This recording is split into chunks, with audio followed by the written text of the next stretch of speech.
The sound of my son's scream echoed through the house, followed by a series of thuds that made my blood run cold. I dropped the dishes I was washing and ran toward the staircase, my heart pounding against my ribcage. There, at the bottom of the stairs, lay my 7-year-old son Oliver, crumpled and motionless. Oliver! I rushed to his side, afraid to move him. Above us, my brother Marcus stood at the top of the stairs, an odd expression on his face. Not concern, not shock, but something that looked disturbingly like satisfaction.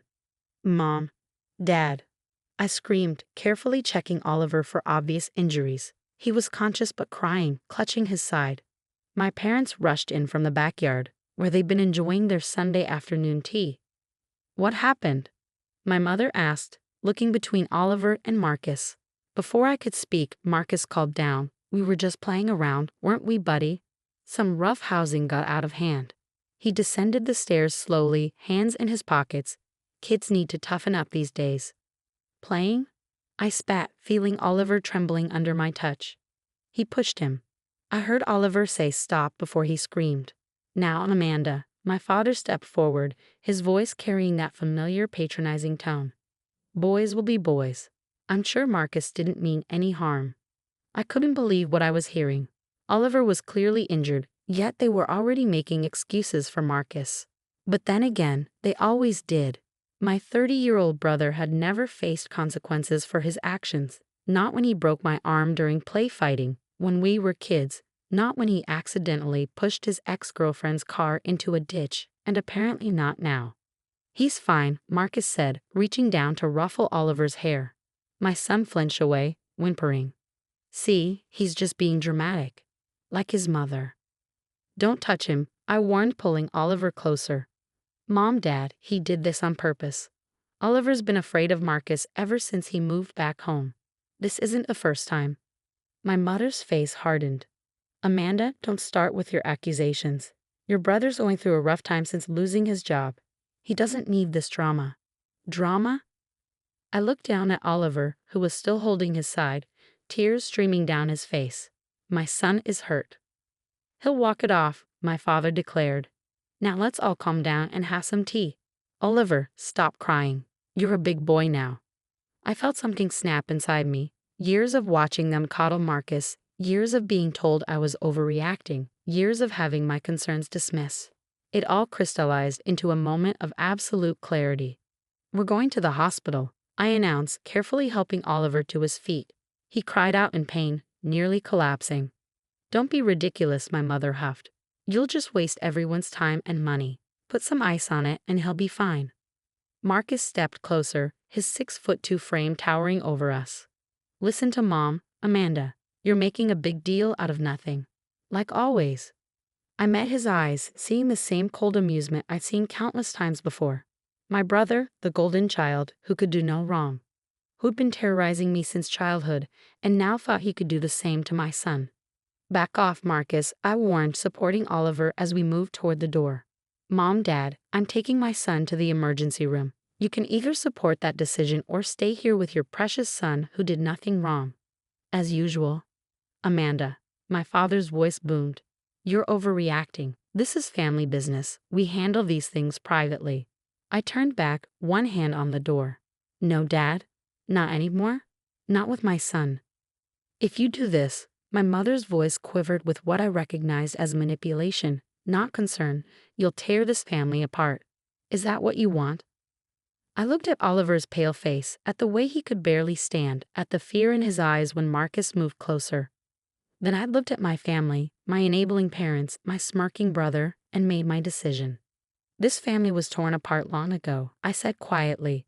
You just never noticed because I was the only one bleeding. I helped Oliver to my car, ignoring their calls and threats. As I buckled him in, he whispered, Uncle Marcus said if I told you what he does, he'd hurt you too, Mommy. My hands froze on the seatbelt. What he does? Oliver, has this happened before? He nodded, more tears falling. He says it's our special game. He likes to scare me when you're not looking. He said it's funny. I felt sick to my stomach, but kept my voice calm. You're safe now, baby. We're going to get you help, and then we're going to make sure Uncle Marcus never hurts you again. As I drove toward the hospital, I could see my parents and Marcus watching from the front door. They probably thought I'd cave, like always. That I'd come back with apologies, accept their version of events, maintain the family peace. Not this time. This time, I had something worth fighting for. The emergency room was busy, but the moment the nurse saw Oliver's condition, we were rushed through triage. As they wheeled him away for x-rays, my phone buzzed constantly with messages from my family. Mom, you're embarrassing us all. Come home now. Dad, this is ridiculous. Marcus is devastated. Marcus, real nice, sis. Way to blow everything out of proportion. I silenced my phone and focused on the pediatric doctor examining Oliver. Dr. Winters was a stern-looking woman in her 50s, and her expression grew darker as Oliver described what happened. Uncle Marcus said it was funny to watch me fall.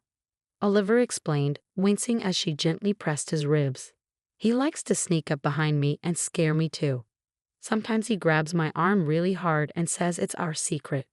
Dr. Winters caught my eye, her face professional but concerned. Mrs. Taylor, could we speak privately for a moment? She turned to the nurse. Stay with Oliver, please. In the hallway, Dr. Winters didn't mince words. Your son has 3 broken ribs and significant bruising. These injuries are not consistent with an accidental fall. The pattern suggests he was forcefully pushed. My hands trembled. I know, I heard it happen. There's more, she continued, pulling up Oliver's chart on her tablet. We found evidence of previous injuries, partially healed bruises in various stages, a hairline fracture in his wrist that was never treated. Mrs. Taylor, this suggests a pattern of abuse. The sick feeling in my stomach intensified. All those times Oliver had been quieter after visiting my parents' house.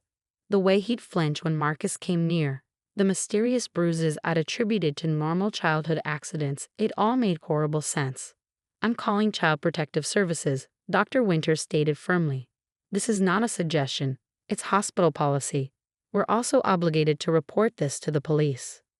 Good, I said, surprising myself with my steadiness. I want to press charges. Dr. Winters nodded approvingly. The police will want photos and statements. We'll document everything. She paused, then added more gently, it's not easy standing up to family, but you're doing the right thing. When I returned to Oliver's room, 2 police officers were already there, speaking to him kindly while the nurse photographed his injuries. My phone buzzed again. A text from Marcus. Marcus, Mom and Dad are beside themselves. Fix this now, or else. For the first time, his threat didn't frighten me. It made me angry. I showed the message to the officers. My brother has been threatening my son for months. Today he pushed him down a flight of stairs, and my parents tried to cover it up. Ma'am, the female officer said, we take these cases very seriously. Would you like to file for an emergency protection order? Yes, I replied without hesitation. For both of us. The next few hours were a blur of statements, photographs, and paperwork. The CPS worker arrived, a compassionate woman named Diana who listened intently as I described the family dynamics, Marcus's history of violence, and my parents' pattern of enablement. You're not alone, Diana assured me. We see this often, families protecting abusers, gaslighting victims, pressuring them to stay quiet. But you've broken that cycle. You've protected your son. A knock at the door interrupted us. My parents stood there, looking both angry and bewildered. Behind them, Marcus loomed, his face dark with rage. What have you done? My mother hissed, trying to enter the room. The police officer blocked her way. Ma'am, you can't be here. There's a protection order in place. Protection order? My father exploded. Against family? Amanda, stop this nonsense right now. Marcus stepped forward, his voice dangerously low. You've really done it this time, sis. The change was immediate. Both officers moved to intercept him, one hand on their weapons. Sir, step back. You're not allowed near this room. These are serious allegations, the female officer warned. I suggest you all leave now, or we'll have to take action. I watched as my family was escorted out, their protests echoing down the hallway. My mother's tears, my father's threats, Marcus's cold stare, none of it affected me anymore. I turned back to Oliver, who was finally resting after receiving pain medication. Mrs. Taylor, Diana said softly, We've arranged for you and Oliver to stay at a secure location tonight. Tomorrow, we'll help you file for permanent restraining orders and discuss your options." I nodded, stroking Oliver's hair. He stirred slightly, then whispered, "Are we safe now, Mommy?" "Yes, baby," I promised, and for the first time, I truly believed it. "We're safe now." Diana touched my shoulder gently. "You've shown incredible courage today. Many people never find the strength to stand up to family abuse." I looked down at my sleeping son, thinking of all the times I'd stayed quiet, made excuses, accepted their version of events. Never again. My family could call it rough play, but the x-rays told the truth. The bruises told the truth. And now finally, so would I 3 months later. I sat in a courtroom, watching Marcus plead not guilty despite the overwhelming evidence against him. The district attorney had built a solid case, medical records, photographs, Oliver's recorded testimony, and even text messages from my parents attempting to pressure me into dropping the charges. My mother and father sat behind Marcus, both dressed in their Sunday bests, still playing the role of devoted parents supporting their wrongly accused son. They refused to look at me. 2 rows behind them sat my Aunt Sophie, my mother's younger sister, who had reached out to me privately after the hospital incident. "I always knew something was wrong with Marcus," she told me over coffee. "The way your parents covered for him, the way they dismissed your concerns. It happened when you were kids too, didn't it?" She was right. The memories had come flooding back during therapy sessions. Bruises explained away, accidents that weren't accidents at all. The constant fear that had become so normal I'd stopped recognizing it as fear.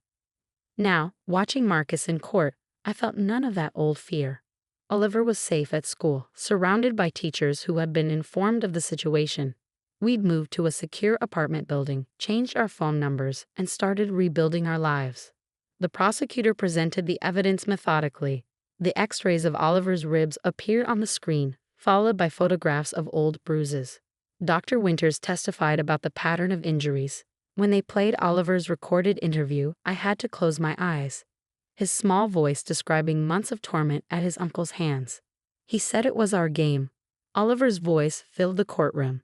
He said if I told Mommy, something bad would happen to her. I opened my eyes to see Marcus shifting uncomfortably in his seat. For the first time, he looked worried. During a break, my mother approached me in the hallway, her face lined with strain. "It's not too late," she whispered. "You can still tell them it was a misunderstanding. Think about what this is doing to our family." I looked at her, and saw what I'd never allowed myself to see before. A woman so desperate to maintain the illusion of a perfect family that she'd sacrifice her own grandson's safety. "I am thinking about family," I replied. "I'm thinking about my son, who deserves to feel safe. Who deserves better than what you let happen to me." She recoiled as if I'd slapped her. "What we let happen to you? We gave you everything." "No, Mom, you gave everything to Marcus. You gave him permission to hurt people. You gave him protection when he did. But that stops now." The verdict came late in the afternoon. Guilty on all counts. Marcus's face turned red with rage as the judge ordered him to stand. Given the severity of the crimes and the vulnerability of the victim, the judge stated firmly, "I'm sentencing you to 8 years in prison. Additionally, there will be a permanent restraining order protecting both the minor child and his mother." My parents gasped. Marcus turned to look at me, his eyes burning with hatred. I met his gaze steadily, no longer the little sister who could be intimidated into silence.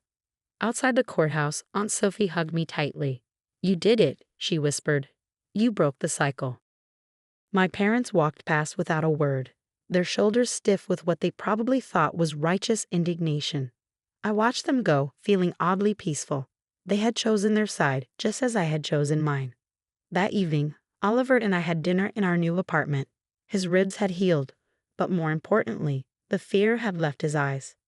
He laughed easily now, told me about his day without hesitation, and no longer checked behind doors when entering a room. "Mom," he said, pushing his pasta around his plate, "are you sad about Uncle Marcus going to jail?" I reached across the table and took his hand. "No, honey. I'm proud that we told the truth. I'm proud that we helped make sure he can't hurt anyone else." He nodded, considering this. "Grandma and Grandpa are mad at us." "They are," I agreed, "but sometimes doing the right thing means some people won't like it. That doesn't make it any less right." Like when I told my teacher about the bruises, even though Uncle Marcus said not to. Exactly like that. You were very brave. He smiled, a real, unworried smile that lit up his whole face. You were brave too, Mom. Later, after Oliver was asleep, I sat on our small balcony, looking at the stars. My phone contained several missed calls from my parents, probably more attempts to make me feel guilty about destroying the family. I deleted them without listening. The family they wanted to preserve had been built on lies, secrets, and the sacrifice of the vulnerable to protect the violent. That family was gone, and in its place, something stronger had grown. A mother and son who had learned that love doesn't require silence. That family shouldn't mean fear, and that sometimes the bravest thing you can do is tell the truth, no matter who tries to stop you. We were safe, we were healing, we were free, and that was worth everything we lost.